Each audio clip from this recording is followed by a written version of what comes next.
I can't be the only one that reads the back of books before they fucking actually read the book, right? Okay, I mean, I can't be the only one that reads the last chapter. Like, if you're gonna read a book,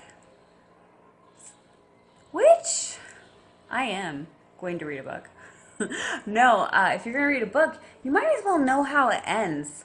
Because if you're gonna sit there like crying about how they shot Old Yeller, then you're a little bitch and you probably shouldn't be reading.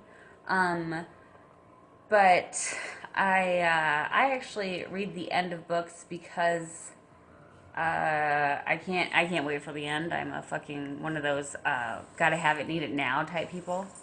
And as far as books go, like I want to know what's happening right a fucking way to know if I want to fucking finish that shit or not. So I know you all probably had to read this. I hope so, at least. George Orwell's 1984. I'm sure you all remember.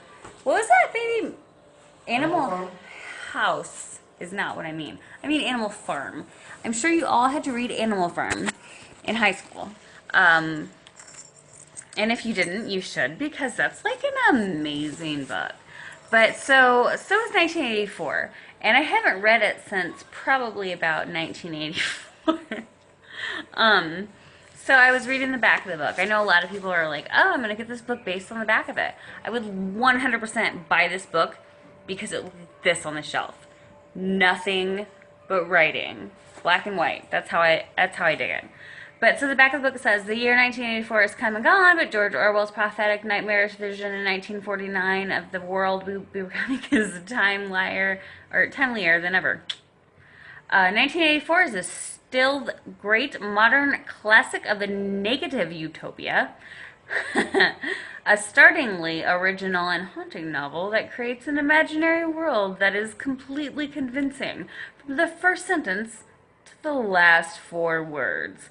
No one can deny the novel's hold on the imaginations of the whole generations, or the power of the dominations, a power that seems to grow and grow, not lessen, with the passage of time. What I'm going to do now is read you the first sentence and the last four words, because that shit makes sense to me right now when I say that out loud. I didn't know that's where we were going, but here we are.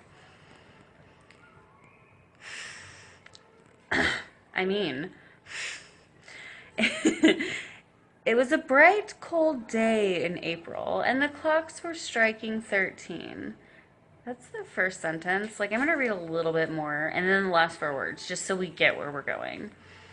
Winston Smith, his chin nuzzled into his breast in an effort to escape the vile wind, slipped quickly through the glass doors of Victory Mansions, though not quickly enough to prevent a swirl of gusty dust from entering along with him.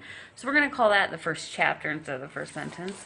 And then we're going to find the last four words, like it said, of the book in its entirety. And if I bring anything to the table, it's something into its oh, here we go. Oh, and the last four words of the book are, he loved Big Brother. Yay.